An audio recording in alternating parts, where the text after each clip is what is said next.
So I took his bishop, and folks, we have first won our bishop on the move 5, but it's sacrificing an object for a pawn. Take my bishop on c5.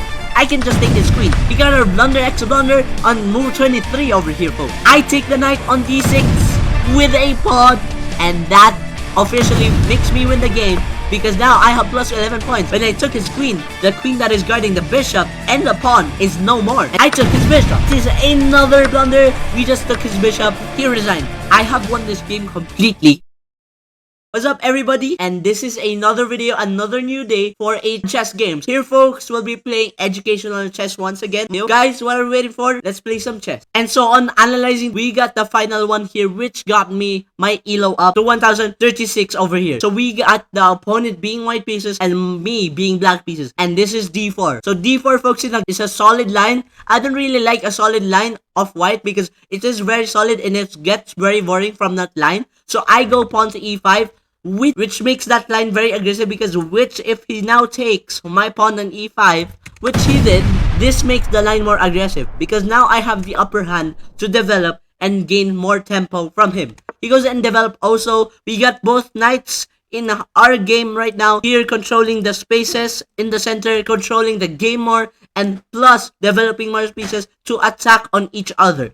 So folks, after he developed his knight, I go queen to e7, and folks, we're now in the England gambit. When we are in the England gambit, I attacked his pawn on e5, which means he needs another piece to protect it, like the bishop or the knight. But the bishop is a mistake, which he did anyway. He goes bishop to f4. Sure, that's fine. That's just developing a bishop while also protecting that pawn more. But the mistake here is that you don't develop your bishop.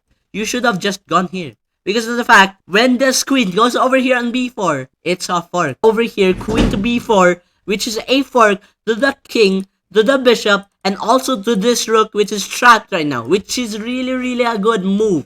This is a triple fork. He goes pawn to c3, which decides everything. He could have just moved bishop to d2, blocking the check. He did not go here and block the check with the bishop and try not to be forked. Instead, he accepts to be forked right now. Wanted him to be taken by his bishop over here with my queen. So I took his bishop, and folks, we have first won our bishop on the move 5. But why would he go pawn to e6? I would have just taken that pawn, like just right now. So I took his pawn. He goes pawn to e3. I go queen to d6, because I wouldn't let my queen blundered anyway by that pawn on e3, which he moved earlier. So knight to d2, such a nice move, because he will not let his queen be traded by my queen, because of the fact, if I take his queen, then he will take my queen, then he will not be able to castle. But on the other hand, if he takes my queen, then I will just literally develop another way. I will literally develop with the bishop here by taking with the bishop. He goes knight to d2, not trading, because that would be a disadvantage. So he develops instead, which is an amazing move. So he tries to control the squares here and control the game more, plus developing a piece in the near future to move to my territory and attack my territory. I go bishop to d7, doing the same. I have less movement here by this bishop being trapped here in this fortress, although it's not really that bad if you think of it. I mean, the computer agrees with me. I got 4.5 advantage. He goes bishop to e2 and does the same, try to develop some more material, and now we can both castle our kings to safety. And so I castle, he castles, we move our kings to safety. He goes and connects it with his queen even.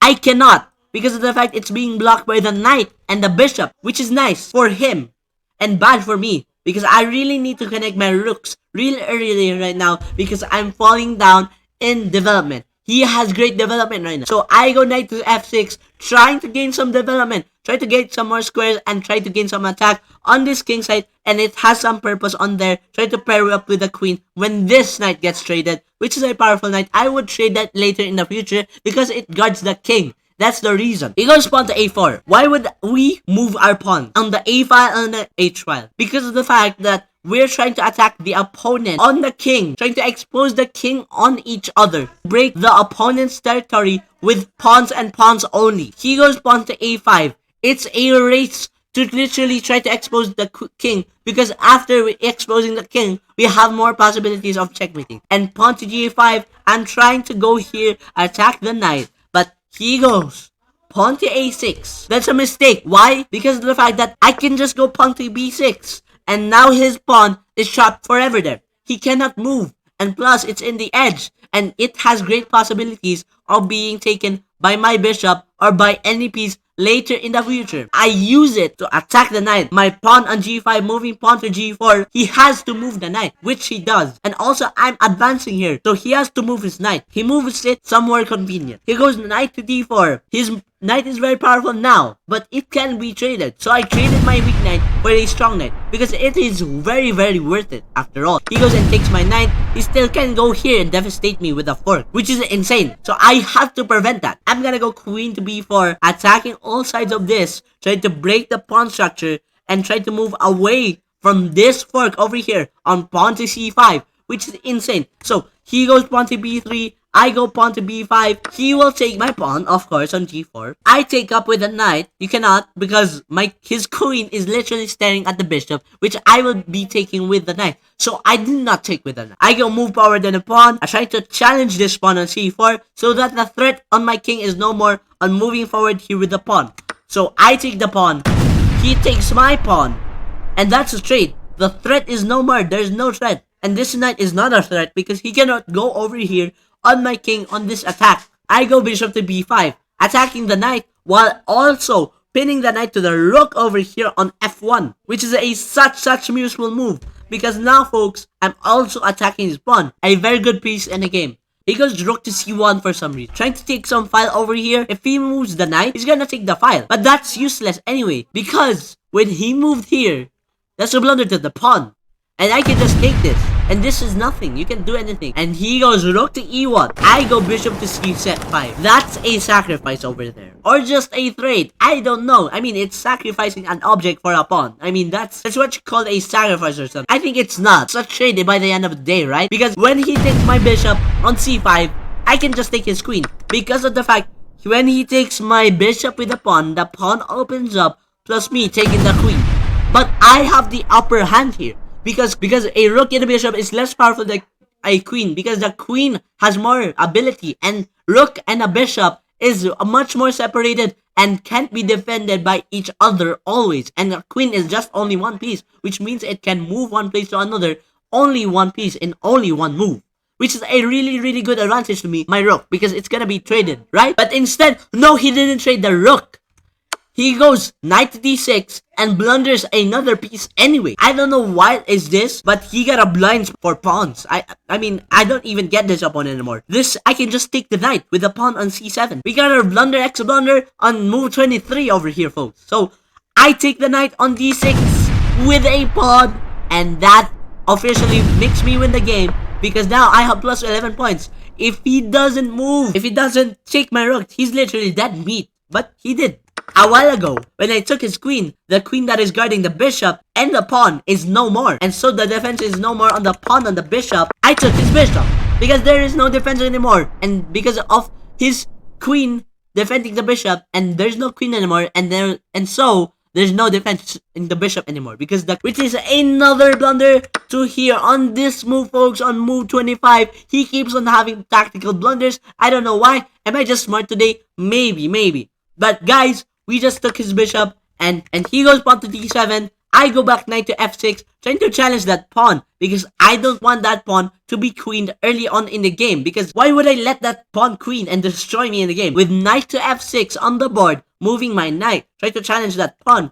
He goes rook to c4, and it is the last move, because he cannot do anything about it. I could just move my queen over here on e7. All is well, all is fine. I can just take this with the knight after a few couple of moves and all is lost. I mean, it's queen, it's not gonna queen. And so this attack is nothing, I can just move. And so, folks, in the next move, he resigned. I have won this game completely. Let's do a quick summary of it. So we started with an England gambit, trying to challenge his pawn on d4 over here, trying to make that game not solidified. I go knight to c6, try to develop my knight. He goes and does the same. I go queen to e7. Now we're entering the England gambit. He goes bishop to f4, which is not a great move. Because on the next move, queen to b4 is a fork on the king. But he didn't defend it with a bishop, which if he could, he would have not forked anymore. But he didn't.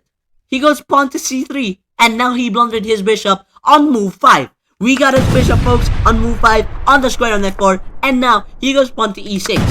I take his pawn. Why did he pawn to move e6? Don't question me. So he goes pawn to e3 next.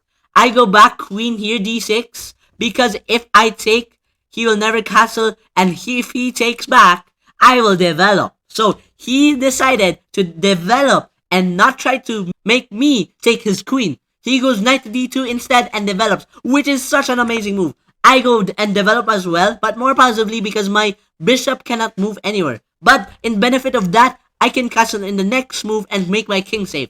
He goes and does the same, but now his bishop is more active than mine. And now in the next move, I castle, he castled, we got our both king safe on this game.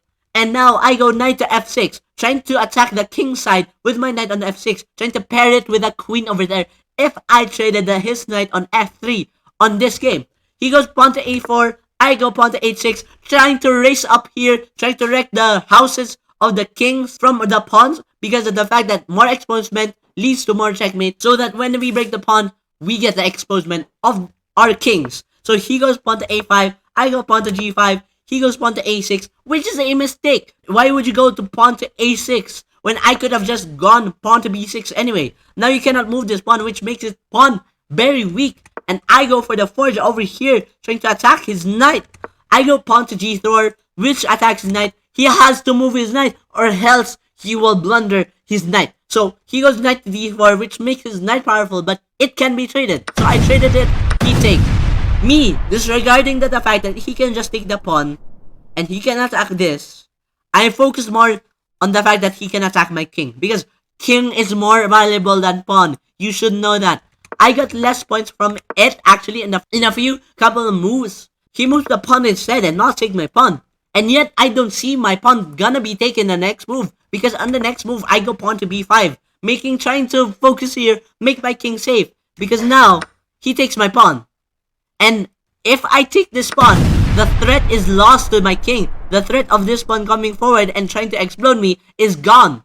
He goes and takes my pawn, and it's all well a trade, but I get one less pawn, which is a bad thing for me. And gladly, I found the move, bishop to b5, which pins the rook and the knight. He cannot move your knight because bishops are better than rooks. And if I take that rook is an unfair trade. And so, he goes rook to c1, trying to take some discovered file over here, moving his knight away. But I'm just gonna take his pawn, because he undefended it with rook to c1. I mean, this guy is just obsessed with files. Did another file. I'm gonna show him what's a real sacrifice. This is not a sacrifice, but a trade. But I think there's a kind of a sacrifice trade. He takes.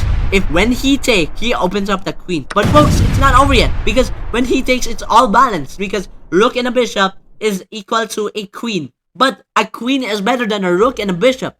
You know why? Because a queen can only move in one piece, while a rook and a bishop needs to move 2 times in order to move both of them. And you cannot always defend both of them with these 2 pieces. So I have the advantage here to have my queen, and he's having the rook and the bishop. But he didn't take my rook. I don't know why. And so he goes knight to d6 and blunders his knight right away. You could have just taken my rook. You blundered your knight. And so I took the knight. And not to mention, I took his queen in the process. So he undefended his bishop. So I took the knight first. And when he checked me with this discover attack, I moved my king to safety first. And when he took my rook, all is lost. And the possibility of me winning is 100%. Because of the fact that I can just take his bishop. And now I take his bishop. Because there was no defender defending it. Like, there was no queen anymore to defend it on this square, which was taken earlier. So I took it with the knight. He goes pawn to d7. Knowing that all hope is lost, I'm trying to take that pawn so that it won't queen. Knowing that all hope is lost, he resigned on the next move. And we win, folks. I don't have the live feed here, folks, because there was an error on the previous recording, which I just had my face on, not the board.